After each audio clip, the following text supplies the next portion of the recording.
I'm sorry, I forgot about this. This is kind of a contrast of the hypermasculine ideal and the other side of the spectrum with Captain America and Bruce Banner. But fans want to have a well-rounded character. They have to be strong, but not too strong, as shown in this contrast of Icon and Bloodstrike. Bloodstrike is obviously a caricature of a person, while Icon is more identifiable with an audience.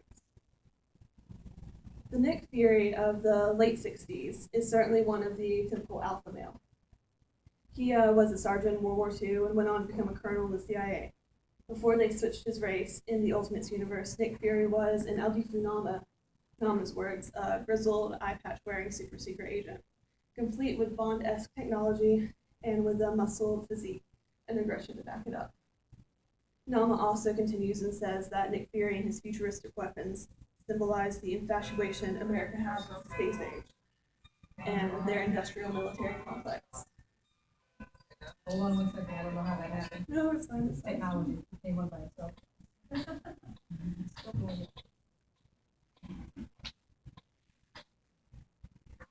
No, it's fine. The ultimate Nick Fury, though, is a very different figure.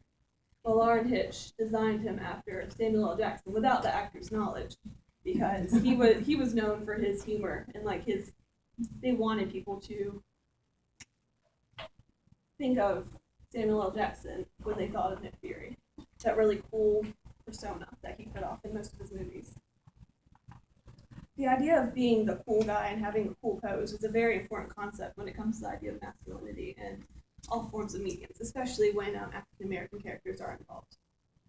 This is a quote from Richard Majors that basically says that black males want to fulfill these traditional values of masculinity but cannot because they are put at a disbalance of power with the white hegemony in society.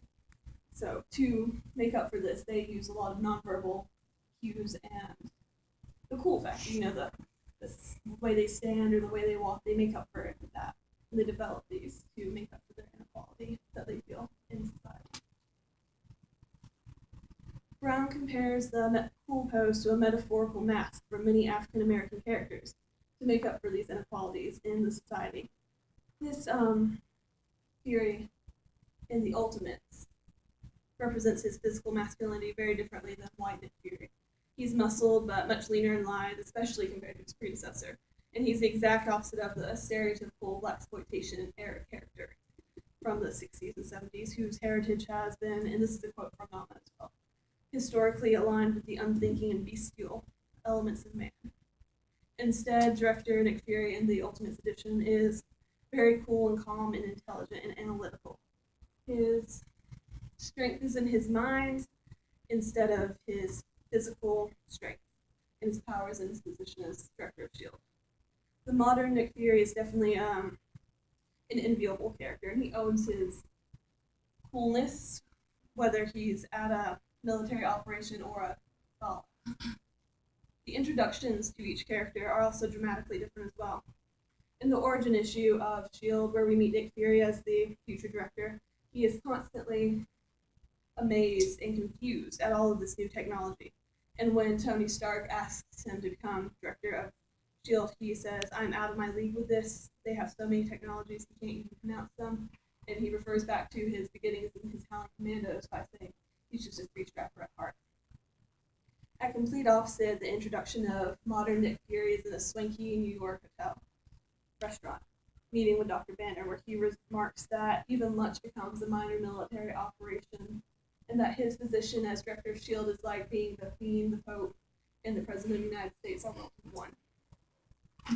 So he is very much at ease with his position, whereas the original Nick Fury was very taken aback with it.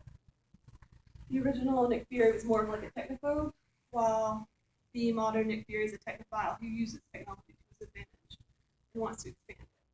The psychedelic Nick Fury is portrayed as more of a, grizzled war hero, while the cinematic Nick Fury is a ruthless super spy and leader of a super high-tech military agency.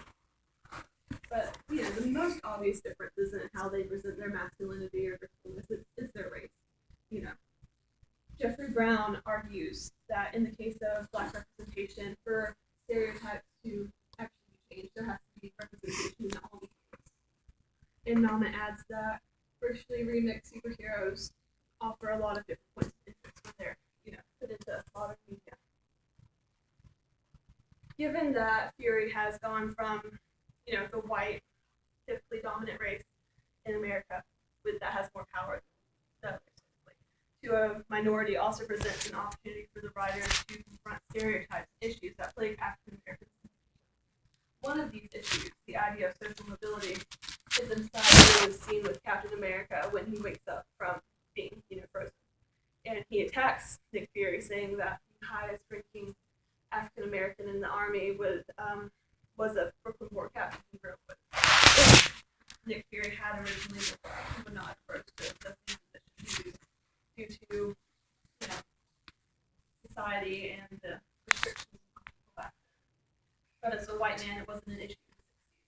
Another issue raised by Nama in his book is that achievement could exacerbate racial anxiety for Black people, but the reinvented Nick Fury doesn't really show any signs of these doubts, reinforcing the idea of his masculine coolness that doesn't promote anxiety or worry.